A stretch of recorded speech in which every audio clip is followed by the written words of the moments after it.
Segunda de Corintios capítulo 5 versículo 10 dice, porque es necesario que todos nosotros comparezcamos ante el tribunal de Cristo, para que cada uno reciba según lo que haya hecho mientras estaba en el cuerpo, sea bueno o sea malo.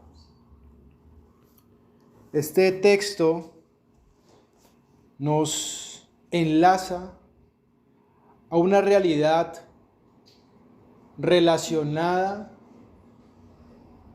con la venida del Señor. Primera de Tesalonicenses capítulo 4, versículo 17, nos habla acerca de ese evento glorioso que tiene que ver con la venida de Cristo. La palabra del Señor dice que vamos a ser arrebatados juntamente con Él y que vamos a reunirnos con Él en el aire, dice el texto en Primera de Tesalonicenses 4:17. Es una realidad escatológica relacionada con la venida de Cristo. Es algo importante para la iglesia, es la esperanza de la iglesia. Aquel momento glorioso que la iglesia espera cuando el Señor viene.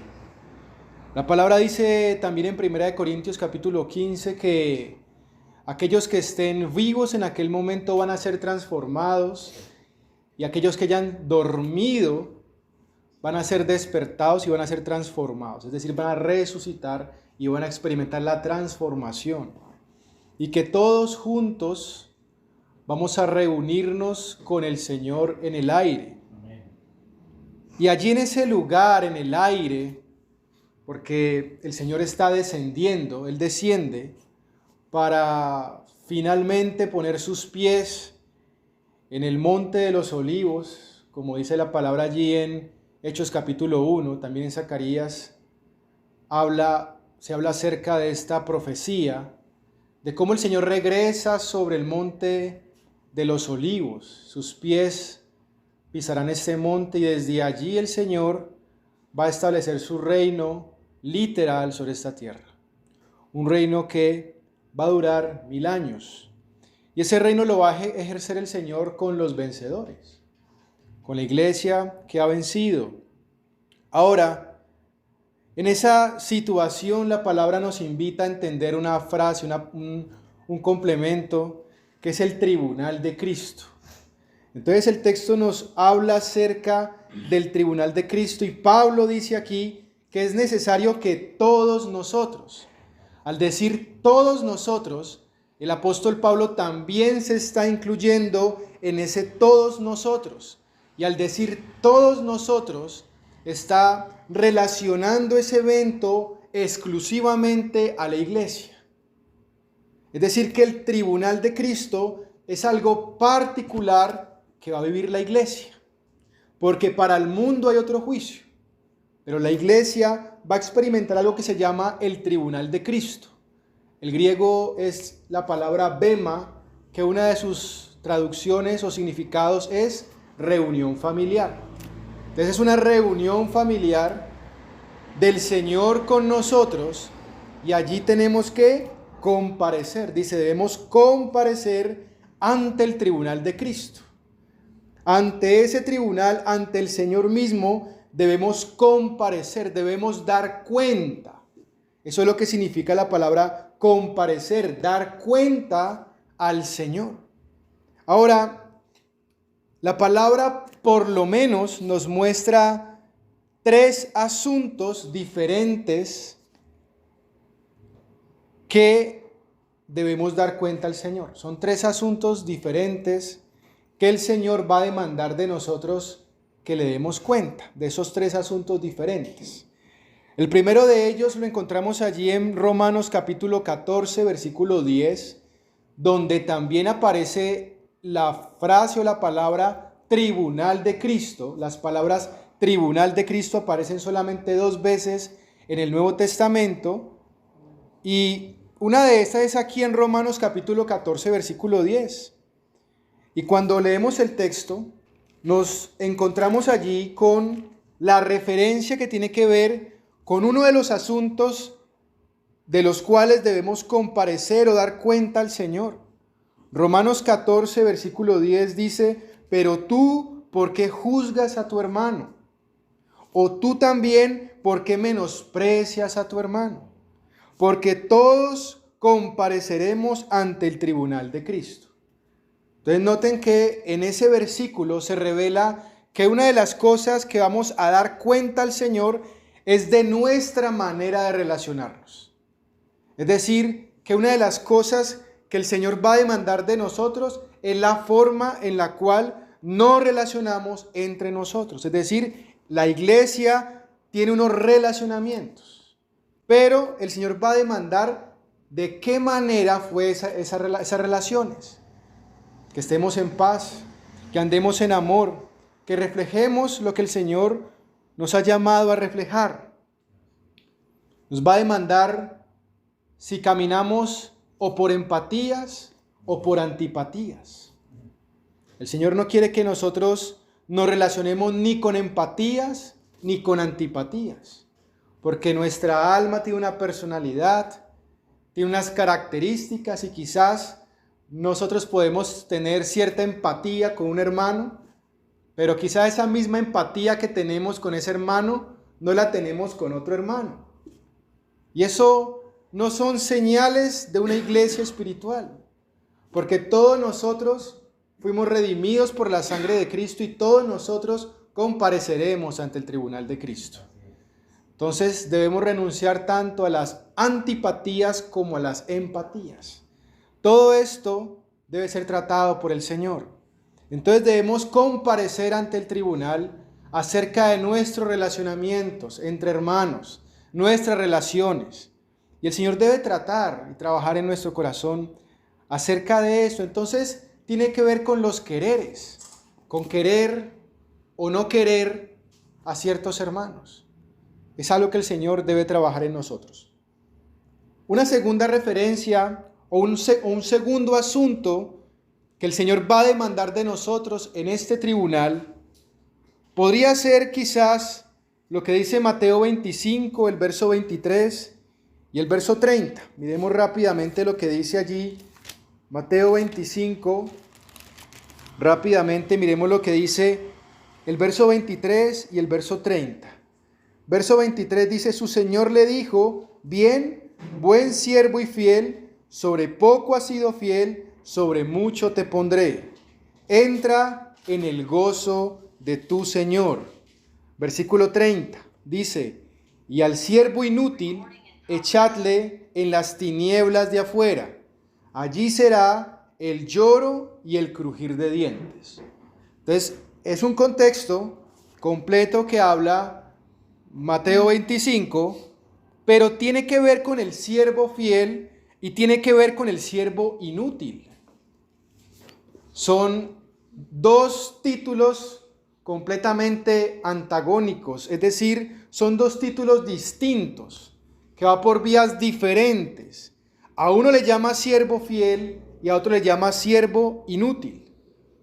Y tiene que ver con la administración de aquellas cosas que el Señor nos entregó. Es decir, que debemos dar cuenta al Señor de nuestra utilidad en el reino, de la administración de aquella riqueza espiritual que el Señor nos entregó. El Señor nos ha entregado cosas que provienen de Él.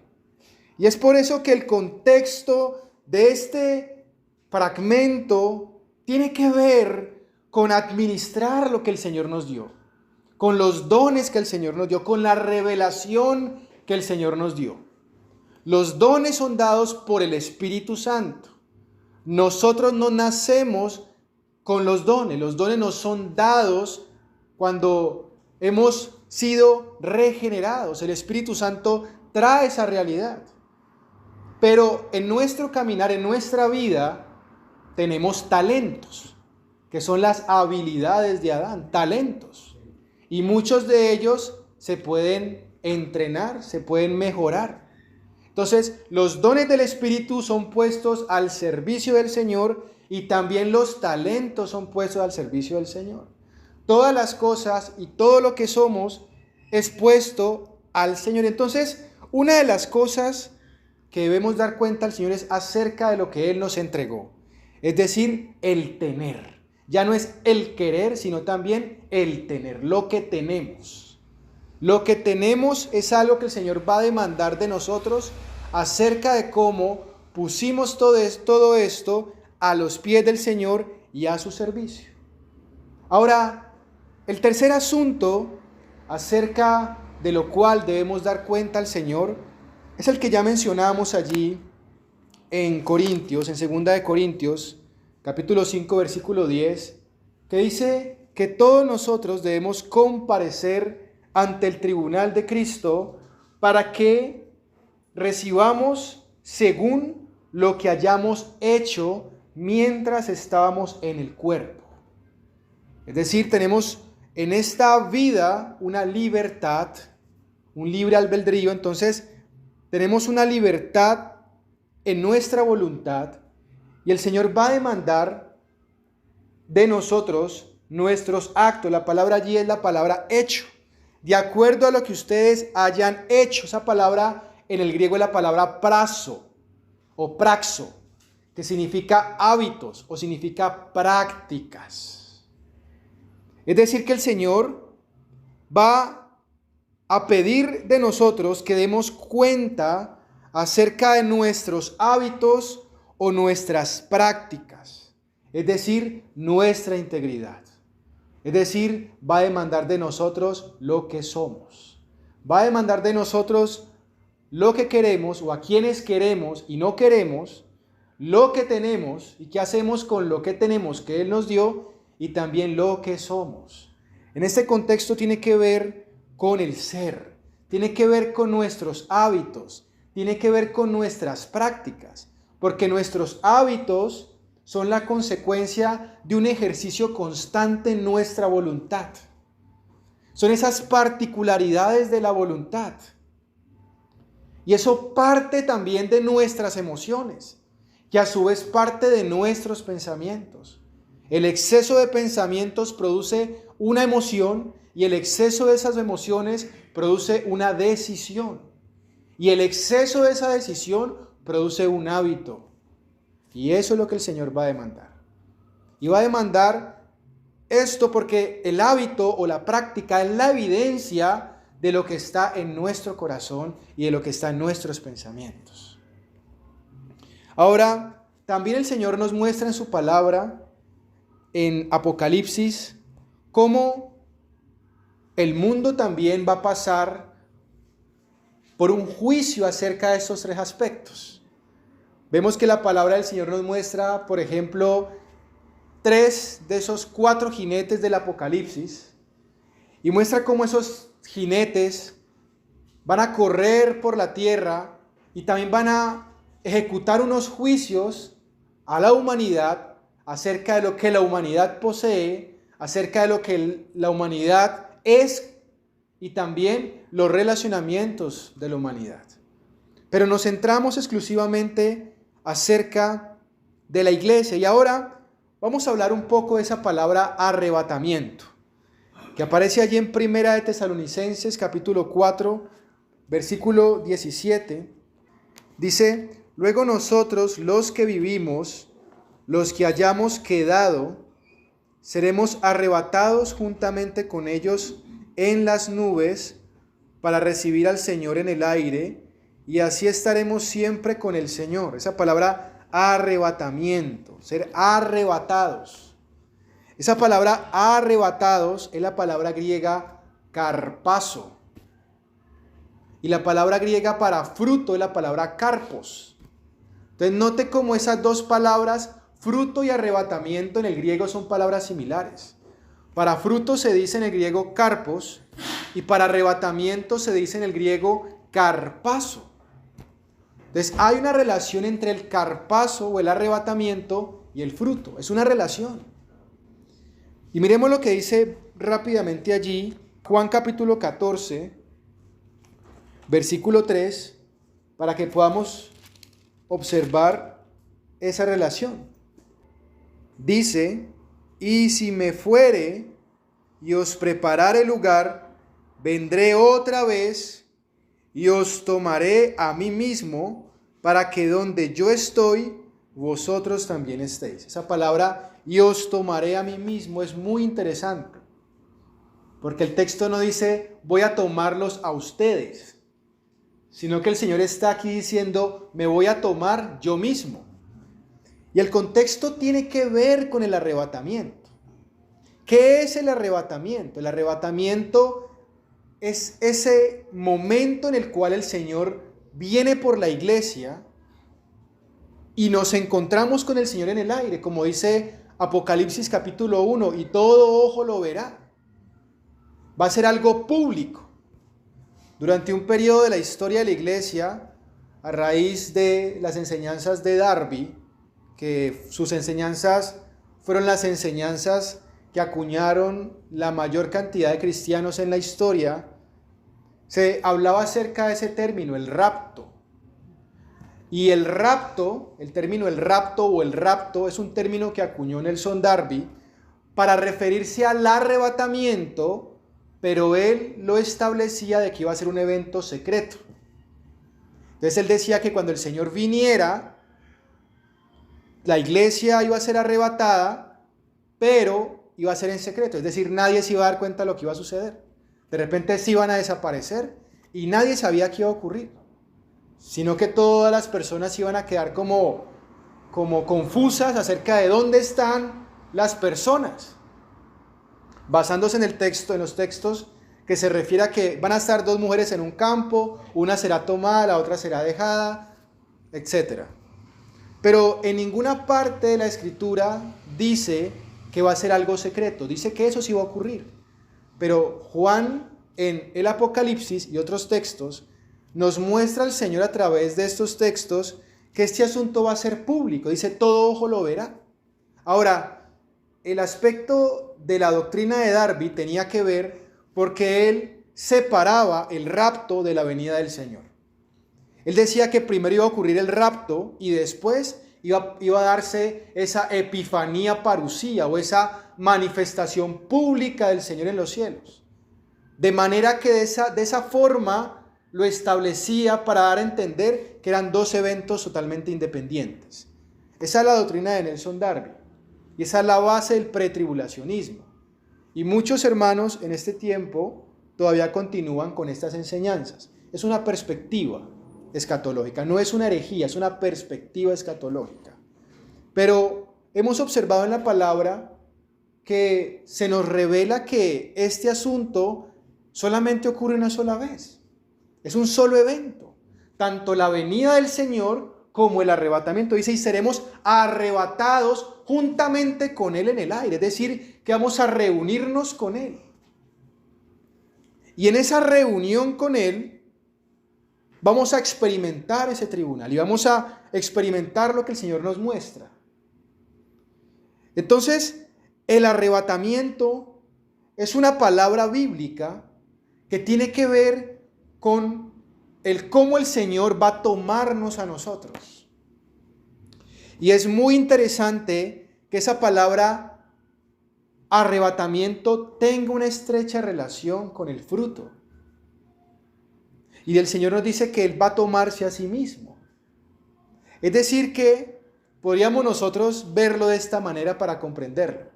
Cuando nosotros vamos a cargar a un niño, no lo tomamos de la cabeza, ni tampoco lo tomamos de un brazo o de una pierna, sino que quizá lo tomamos al niño del torso.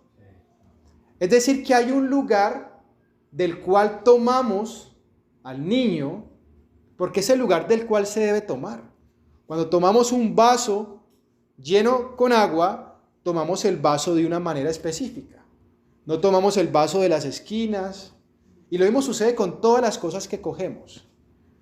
Ese texto nos da a entender que el Señor va a tomarnos y aquello de lo cual Él va a tomar es el fruto. Y nosotros debemos estar ligados a ese fruto. Ese fruto tiene que ver con toda esa realidad del trabajo del Señor en nosotros, de la simiente del Señor en nosotros. Y es muy importante poder comprender este asunto y relacionarlo con la venida del Señor y el tribunal de Cristo. Porque la carrera de la iglesia y el caminar de la iglesia tiene que ver con agradar al Señor en todas las cosas. Hemos hablado acerca de ese término regeneración y ese término renovación. Y por medio de la regeneración experimentamos o somos participantes de la naturaleza divina, como dice el apóstol Pedro. Es decir, que nuestro espíritu humano, que estaba apagado, es regenerado y en este espíritu humano viene a habitar el Espíritu Santo. Y a esto la palabra le llama la regeneración. Lo contemplamos en la sesión anterior. Pero también hay otro término que tiene que ver con la renovación. Y es como el Espíritu Santo va a comenzar a hacer una obra desde nuestro espíritu humano hacia nuestra alma. Y Santiago capítulo 1 versículo 22 nos invita a poner por obra la palabra de Dios. Es decir, que la forma efectiva para que la palabra de Dios haga digestión en nosotros únicamente se evidencia por medio de las obras. Pero no son obras que proceden de nosotros mismos. Es una obra que parte de la fe en la palabra del Señor. Así que la naturaleza de Dios es la semilla y el poner por obra esa palabra del Señor es abonar la tierra. Entonces, la semilla es sembrada en nuestro espíritu, que es la palabra de Dios. Y nosotros debemos cooperar con Dios para poner por obra esa palabra. Eso es un trabajo que ya viene de nuestra parte y de nuestro compromiso, de cooperar con Dios para que esto se dé. La consecuencia de esto es el fruto del Espíritu. Porque un fruto sale y la misma palabra del Señor nos muestra que nadie sabe cómo se da ese fruto. Se siembra la tierra, se abona la tierra, se riega la tierra, pero el crecimiento lo da Dios. Entonces Dios da el crecimiento de ese fruto. Es algo sobrenatural, es un milagro que se dé ese fruto. Porque el amor, el gozo, la paz es un milagro, es algo que viene de Dios.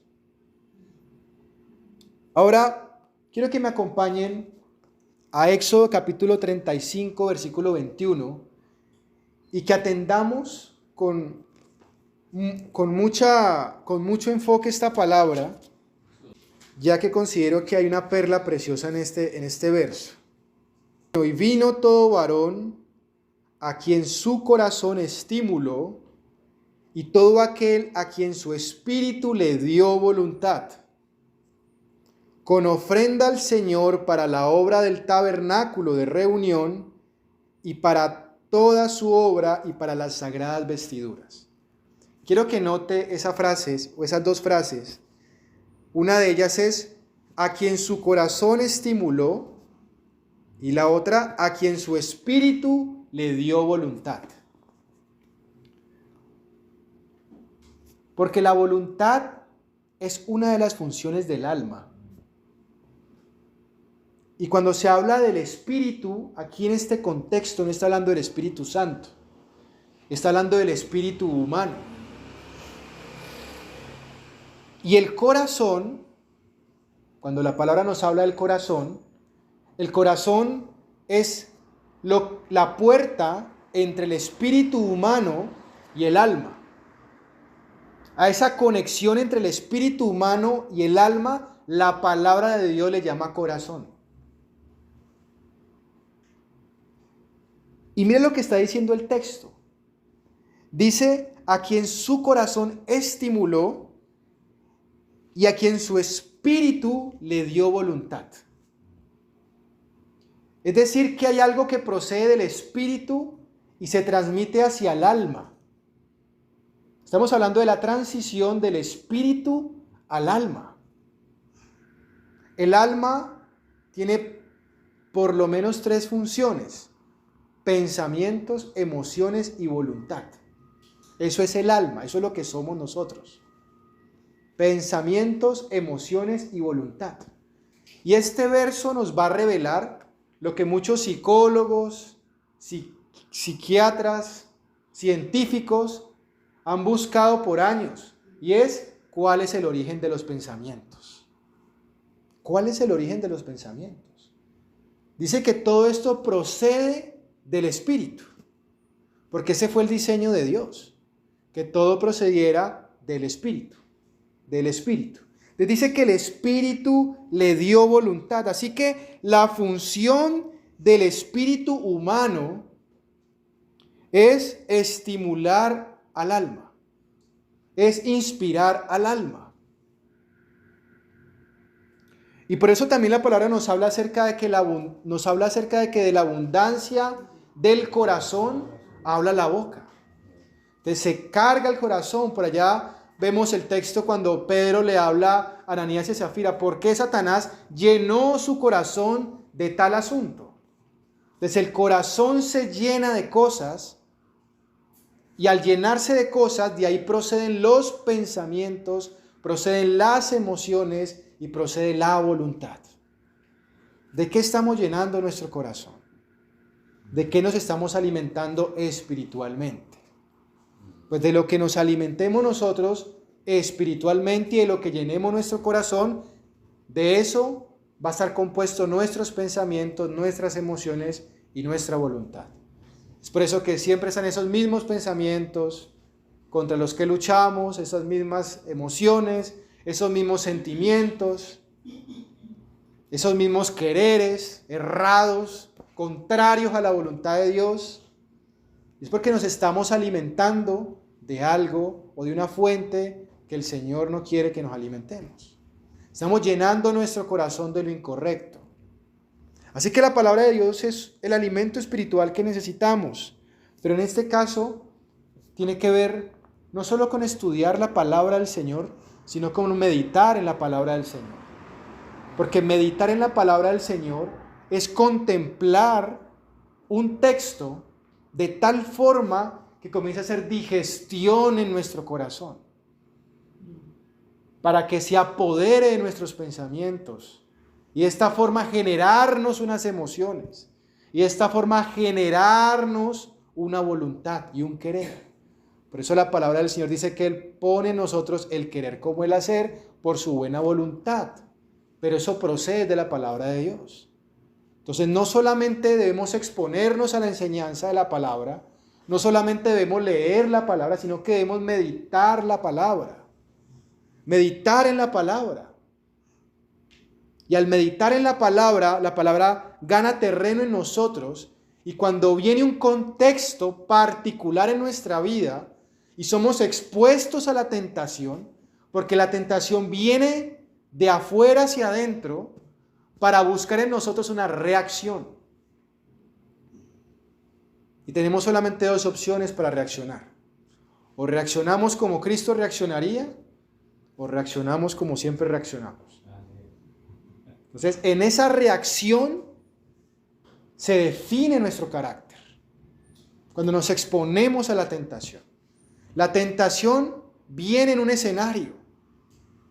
Y cuando el enemigo viene y presenta situaciones, no son las situaciones en sí las que provocan en nosotros una reacción, sino lo que hay en nuestro interior que hemos estado contemplando, que hemos estado meditando.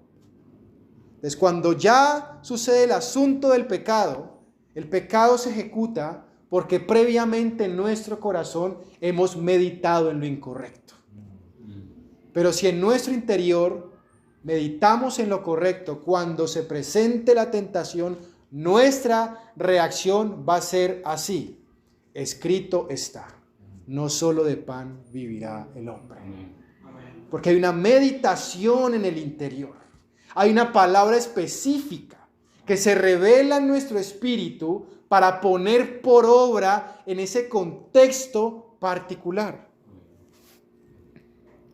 Miremos lo que dice Hebreos capítulo 4. Hebreos capítulo 4, versículo 2. Dice: porque también a nosotros se nos ha anunciado la buena nueva como a ellos, pero no les aprovechó el oír la palabra por no ir acompañada de fe en los que la oyeron. Miren, hermanos, ustedes pueden recordar en este momento esa parábola del sembrador,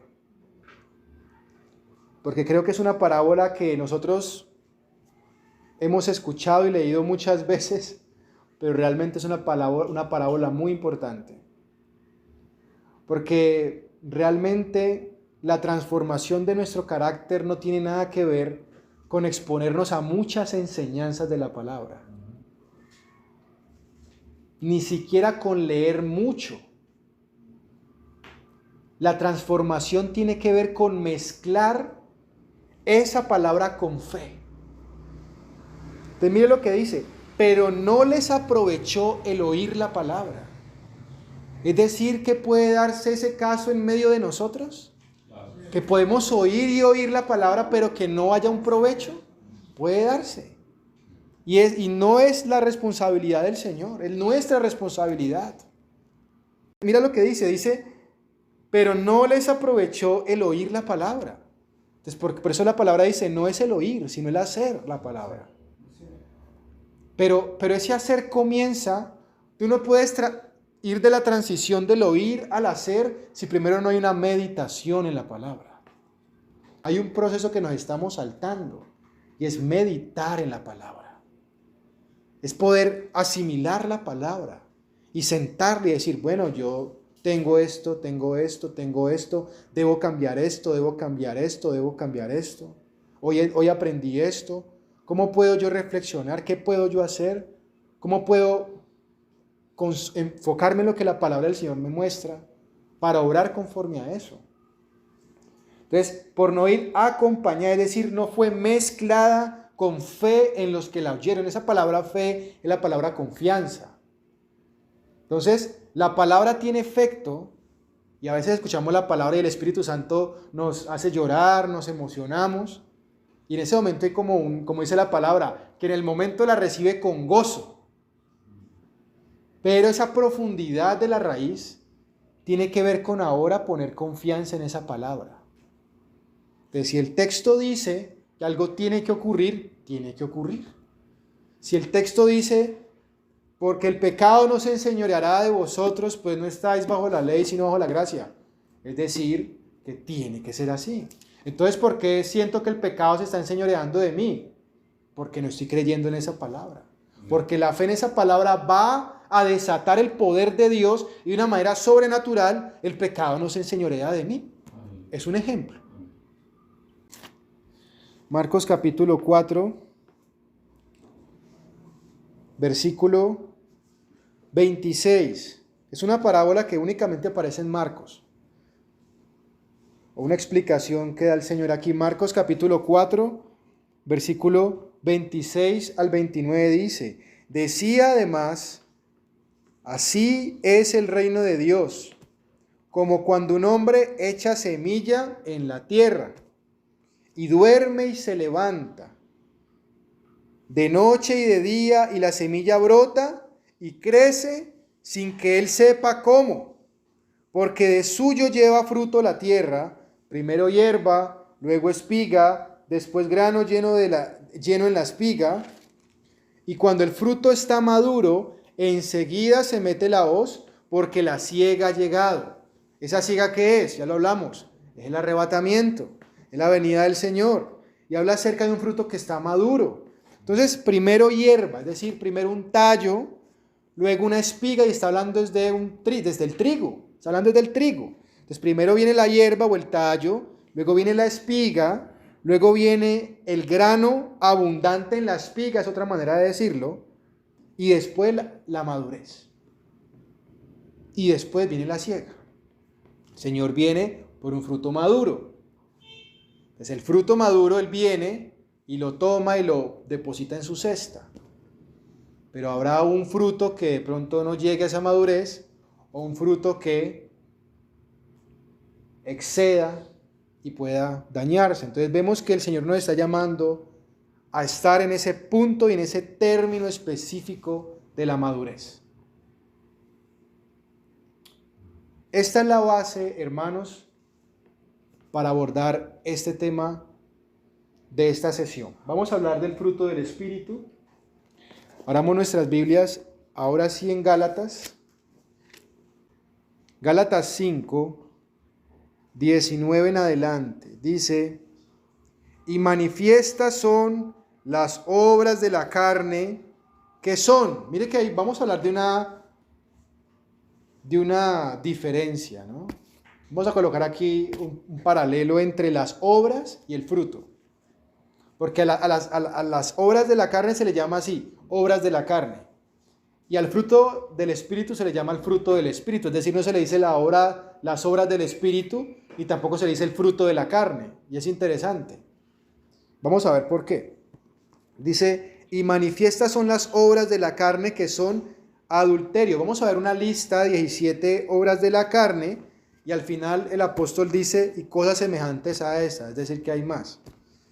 Adulterio, fornicación, inmundicia, lascivia, idolatría, hechicerías, enemistades, pleitos, celos, iras, contiendas, disensiones, herejías, envidias, homicidios, borracheras, orgías y cosas semejantes a estas, acerca de las cuales os amonesto, como ya os lo he dicho antes, que los que practican, esa palabra ya es la palabra praxo, de que el Señor dice que todos compareceremos ante el tribunal de Cristo para Él, para que demos cuenta de acuerdo a lo que hicimos en el cuerpo.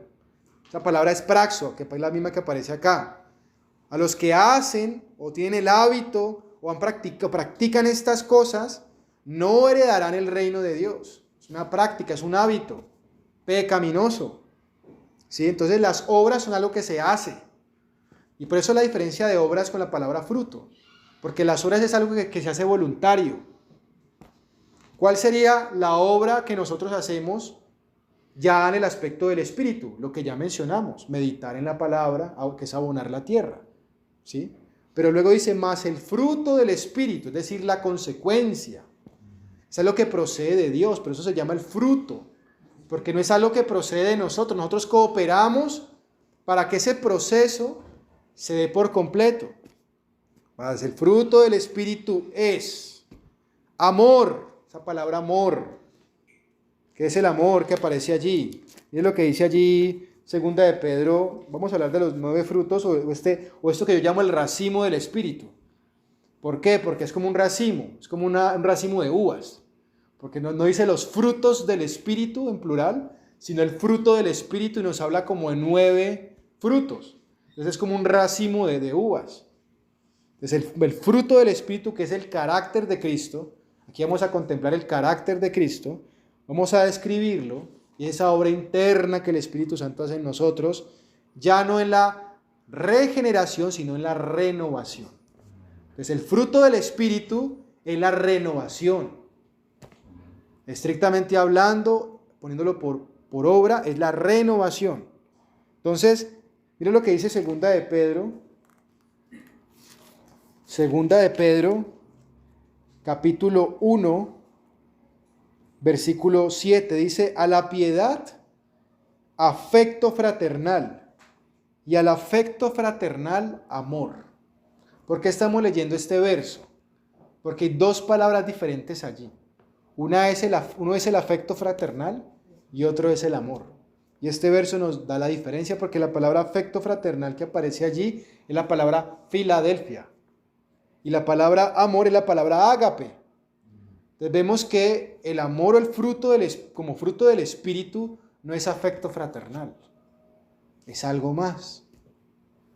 Entonces, esa palabra ágape es la palabra banquete o la palabra festín. Es como una alegría por donarse. Tiene que ver con la donación. La cruz, el amor y la donación son 3 elementos que están unidos. Entonces, la cruz es llevar la cruz por el Señor. El amor, que es algo que procede de Dios, pero la donación es algo que está allí. La donación tiene que ver con donarse, con darse. Con darse. Entonces, es diferente al afecto fraternal. Por eso tomé como referencia este verso. Afecto fraternal y amor. El segundo Gozo, dice gozo. Esa palabra es jara en el griego, que significa deleite calmo.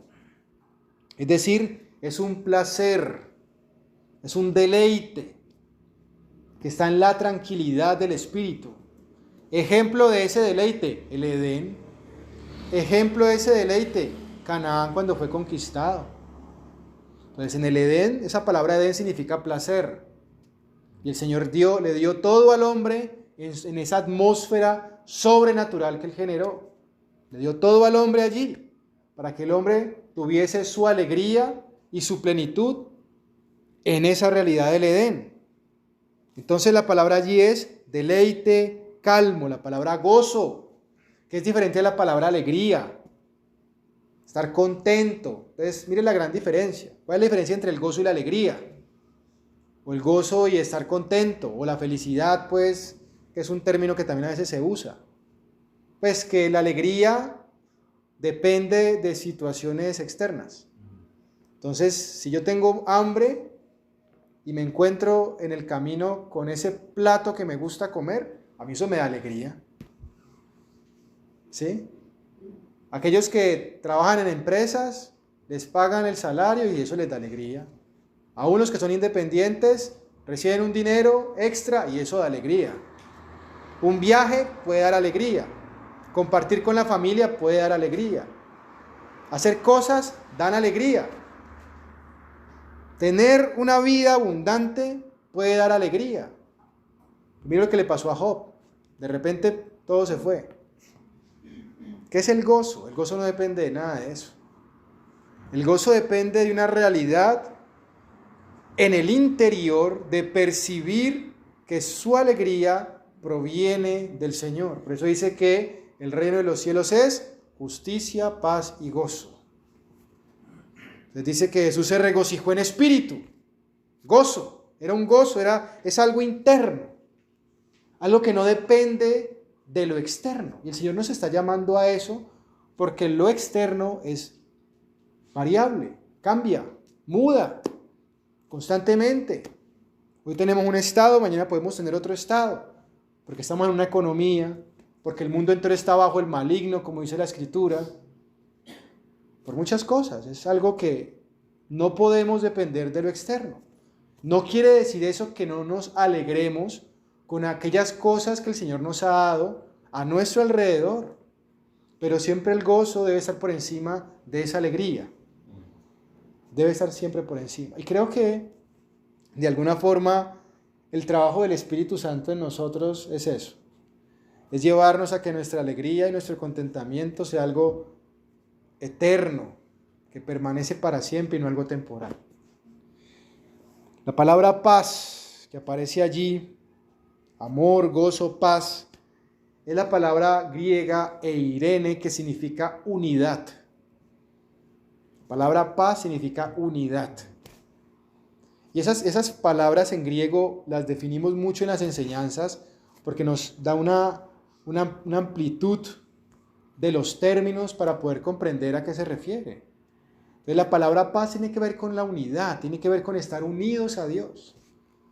Porque éramos enemigos de Dios, porque estábamos separados de Dios. Pero vino Cristo y nos reconcilió con el Padre, nos unió al Padre. Y eso es nuestra paz.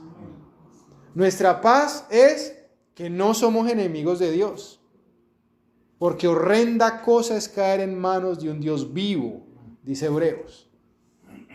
Entonces, no somos enemigos de Dios, somos amigos de Dios. Somos unidos, estamos unidos al Padre por la obra de Cristo. Entonces, esa unidad es la paz. Entonces, ¿tienes paz en tu corazón? ¿No tienes paz en tu corazón? ¿Cuál es la esencia de la paz? La unidad con Dios. El aceptar la unidad con Dios por medio de Cristo. Y en esa unidad con Dios nos unimos entre nosotros. Nuestra unidad no depende de las empatías ni de las antipatías, como ya lo observamos, sino que depende de esa unidad que tenemos con el Padre, por medio de Cristo y a través del Espíritu Santo. El Espíritu Santo es el espíritu de la unidad. Y el Evangelio es el Evangelio de la paz. Vamos a avanzar en estos términos porque hay unos que de pronto no estamos tan familiarizados con ellos. Paciencia, paciencia. El cuarto, esa palabra es macrotumia, que significa temperamento largo. La palabra del Señor habla de paciencia y usa dos términos diferentes en griego. Ustedes recuerdan el texto que está en Apocalipsis 3, cuando habla de Filadelfia, que dice la palabra de mi paciencia. Esa palabra paciencia que aparece allí no es esta misma palabra que aparece acá, cuando se refiere al fruto del Espíritu. Porque esa palabra que aparece allí como paciencia es la palabra hipomone, que significa quedarse bajo, que tiene que ver con una actitud, tiene que ver con una resistencia, que tiene que ver con una situación externa, y es otro contexto y es otra enseñanza. Pero en este contexto del fruto del Espíritu aparece 14 veces la palabra macrotumia en el griego, que significa temperamento largo. No es un temperamento corto, es un temperamento largo, es una realidad interna. Todo eso es una realidad interna. ¿Sí? Y tiene que ver con tener esa misma condición en nuestro interior. Que nuestra reacción a todas las cosas siempre sea la misma. El carácter de Cristo. El carácter de Cristo. El temperamento de Cristo estaba sincronizado con el Padre, siempre. Nunca el Señor entró en un descontrol. Siempre estuvo sincronizado con el Padre. Aún cuando sucedió aquel evento en el templo que volcó las mesas de los cambistas, fue porque era el celo del Padre. Todo lo que Cristo hizo, lo hizo en un temperamento sujeto y sincronizado con el temperamento del Padre. Y es constante, es el mismo temperamento, es la misma reacción. Es un temperamento que lo llevó al desierto a estar allá 40 días y a soportar la prueba y a soportar todo tipo de situación. Y todo el tiempo estaba con las multitudes y venían situaciones diferentes y los fariseos le decían, esto no es así, y luego venían los saduceos, esto no es así, y luego salía y los discípulos, no, todo el tiempo era una presión constantemente todo el tiempo. Es algo admirable. Temperamento largo, la misma situación, el mismo temperamento. Miremos lo que significa benignidad. Benignidad. Esa palabra benignidad es la palabra restotes, que significa utilidad, significa ser empleado o significa excelencia moral. Y para entender esto vamos a hablar un poquito del reino espiritual, del mundo espiritual. Porque hay un ser que es un principado, que es mencionado en 2 Corintios capítulo 6, versículo 15, que se le llama Belial. Ese principado, que no es Satanás, es un principado que se llama Belial, su significado es inutilidad o sin ganancia. Y es la diferencia, porque es que benignidad significa utilidad y el nombre de este ser es inutilidad o sin ganancia. Miremos lo que dice Deuteronomio 13:13, que también se refiere a este ser, pero en otro contexto. Dice, que han salido de en medio de ti hombres impíos. El original dice, hijos de Belial.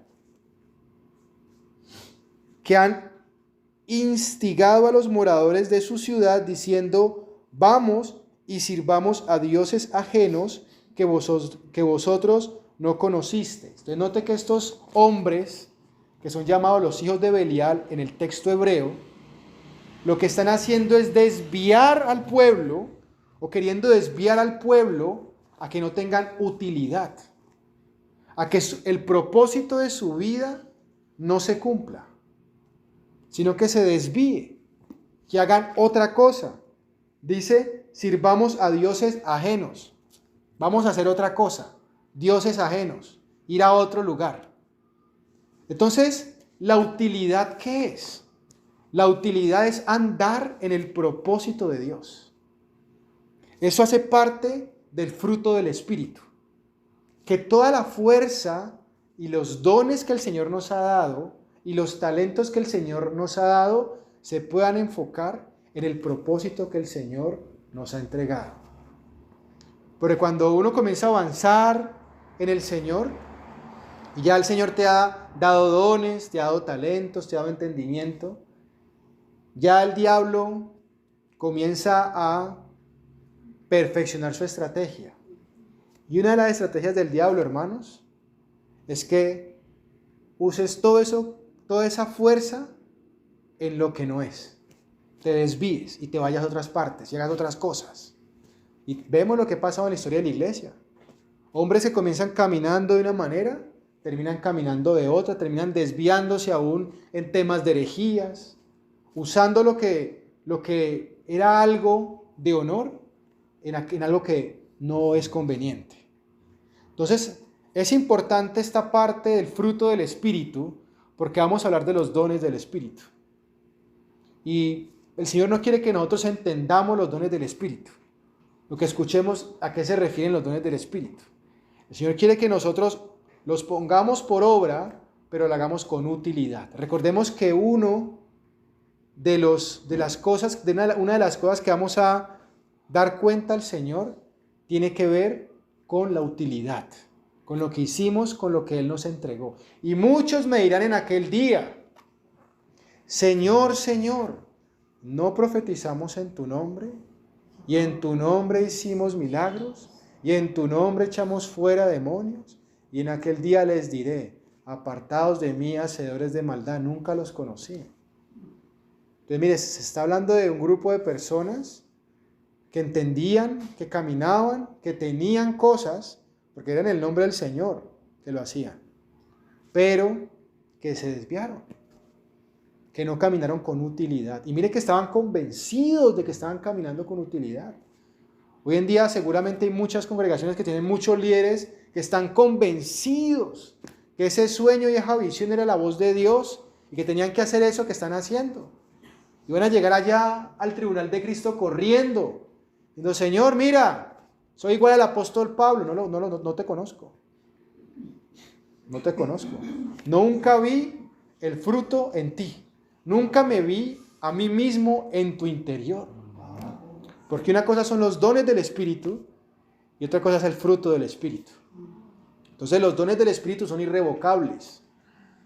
Todo ese poder que usa Satanás, ese poder fue el poder que Dios le dio antes de la caída de Satanás. Y Dios nunca le quitó a Satanás ese poder. Y con ese poder distorsionado es que él obra como obra hasta el día de hoy. Porque los dones o lo que Dios entrega es irrevocable. Pero es muy importante entender el tema de esa realidad interna. No podemos entrar a hablar de aspectos externos si no hemos entendido que todo parte del interior. Porque el énfasis de esta serie de enseñanzas va a ser un énfasis muy relacionado con el poder del Espíritu, con cosas externas que no solamente entendemos, sino que vivimos, pero que el Señor quiere que nosotros podamos obrar en medio de todo esto, pero con una realidad en el interior, con un fruto. No nos olvidemos que el fruto del Espíritu va primero. Y es importante esa formación del Señor en nosotros. Bondad, la palabra es agatosune, que significa beneficencia o tener favor. Eso significa bondad, tener favor. Tener favor es parte del fruto del Espíritu. Beneficencia. Fe, la palabra es pistis, ya lo mencionamos. Es convencimiento o confianza. Ya tenemos parte de este fruto porque cuando nosotros creímos en el Señor y fuimos regenerados, parte de ese fruto se dio. Entonces Él viene a tomarse a sí mismo. Ya hay algo de lo cual tomarse porque ya hay fe en nosotros. Si no, no estaríamos aquí escuchando la palabra. Entonces ya hay fe, pero el Señor quiere que hayan más asuntos en nosotros. Entonces hay fe, pero es como el que dijo: Señor, me diste esta mina, te devuelvo esta mina. Tengo fe, te devuelvo la fe, ¿no? ¿Y los demás? Entonces, mansedumbre, la palabra es praotes, que significa apacible, pacífico o manso. Entonces es un temperamento manso. Dice, mansos y humildes como el Señor, que Él es manso y humilde. Aprended de mí, que soy manso y humilde de corazón, y hallaréis descanso para vuestras almas. Y finalmente está la templanza, que también es traducida como dominio propio. Esa palabra es enkrateia. Esa palabra en significa interior. Y krateia es de kratos, que significa poder, es poder en el interior. Es traducido también como continencia. Allí en 1 Corintios 7, cuando el apóstol Pablo habla acerca del don de continencia, la palabra no es don como algo dado por el Espíritu Santo, que es la palabra charis o charis, no. La palabra es enkrateia, que es decir, capacidad de ejercer el dominio propio en esa área específica. ¿Sí? Entonces es dominio propio o continencia, tiene que ver con control. Control, entonces eso es templanza y eso hace parte del fruto del Espíritu. Yo creo, hermanos, que nosotros debemos estudiar esto constantemente en nuestra vida y tener como esos 9 asuntos escritos, definidos, meditar en eso, porque eso es lo que debe formarse en nosotros. Debemos coleccionar eso en nuestro interior y decir, bueno, ya tengo más templanza, yo tengo más paz, hoy tengo más paciencia, pero debemos estar enfocados en eso. Vamos a cerrar esta enseñanza con Hechos, capítulo 8, Hechos 8, 35 al 39. Dice, entonces Felipe, abriendo su boca y comenzando desde esta escritura, le anunció el evangelio de Jesús. Y yendo por el camino, llegaron a cierta agua y dijo el eunuco, aquí hay agua. ¿Qué impide que yo sea bautizado? Felipe dijo, si crees de todo corazón, bien puedes. Y respondiendo dijo, creo que Jesucristo es el Hijo de Dios. Y mandó parar el carro. Y descendieron ambos al agua, Felipe y el eunuco, y le bautizó. Cuando subieron del agua, el Espíritu del Señor arrebató a Felipe, y el eunuco no le vio más y siguió gozoso su camino. Recordemos la historia rápidamente. Está el eunuco, un funcionario de una reina etíope, y este hombre que había sido restringido de ser fértil a causa de su servicio al reino, y en este caso una reina, iba por el camino y de alguna manera llegó a él el libro de Isaías. Y él estaba leyendo el libro y el Espíritu Santo le dice a Felipe, acércate al carro. Entonces él se acerca al carro y observa que este hombre eunuco está leyendo el texto e inmediatamente Felipe identifica que está leyendo Isaías y le dice, ¿entiendes lo que lees?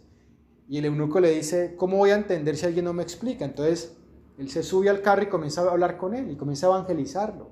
Y estaba leyendo ese texto que está en Isaías 53, que tiene que ver con el sacrificio de Cristo. Y la palabra dice que desde esta escritura Felipe comenzó a hablarle del Señor. Y cuando comienza a hablarle del Señor, comienza a anunciar el evangelio de Jesús. Parece ser que en medio de lo que él comienza a hablarle, también le habla acerca de la importancia de ser bautizado en agua. Y en medio de eso el eunuco se identifica con esa palabra y ve que hay agua y dice, aquí hay agua, yo también, ¿no podría ser acaso bautizado acá? ¿Qué impide que yo sea bautizado? Entonces Felipe le dice, si tú crees de todo corazón en esto que has escuchado, lo puedes hacer. Y él no dijo, sí, yo creo, él dijo, yo creo que Jesucristo es el Hijo de Dios. Había una convicción en él tremenda, clara, hay una claridad. Él se convirtió en ese momento él experimentó la regeneración. Y la palabra del Señor dice que ambos descendieron y el eunuco es bautizado, y cuando el eunuco sale del agua, el Espíritu de Dios arrebata a Felipe y lo lleva a Azoto, que era otra ciudad. Es decir, lo transpone, como sucedió con Elías o con Enoc, pero en este caso fue llevado a otra ciudad, no fue llevado al cielo, sino a otra ciudad, como un efecto milagroso, y el eunuco dice que no le vio más. Pero lo más lindo del texto es que dice, pero el eunuco siguió gozoso su camino. Es decir, que note que en ese momento, él no solamente experimentó la regeneración, sino que esa confianza, esa meditación intensa, porque es que, hermano, no hay un tiempo estándar. Tú puedes vivir esa realidad del fruto del Espíritu. El eunuco vivió el fruto de gozo en ese momento. O sea, inmediatamente esa regeneración se dio y esa obra del Espíritu en su espíritu cruzó rápidamente por su corazón e inmediatamente impactó en su alma por medio de esa meditación y el poner por obra. Paremos aquí el carro, vamos a bautizarnos ya. Puso por obra esa palabra y eso inmediatamente escaló en él fruto de gozo. Él pudo experimentar ese fruto del Espíritu. Un hombre infértil pudo experimentar un fruto que es algo de la fertilidad. Únicamente el infértil eunuco dio fruto de gozo cuando el protagonismo de Felipe fue arrebatado por el Espíritu Santo. Solo nosotros, hermanos, vamos a dar fruto cuando permitamos que el Espíritu Santo retire cosas de nosotros, cuando podamos meditar en su palabra, cuando podamos profundizar en ella, cuando podamos cooperar con Dios, cuando podamos poner por obra esa palabra. De esa forma vamos a experimentar esa fertilidad del fruto del Espíritu en esa infertilidad de nuestra vieja naturaleza. A nuestro Señor Jesucristo sea toda gloria, ahora y por toda la eternidad. Amén. Damos gracias al Señor por este tiempo, hermanos.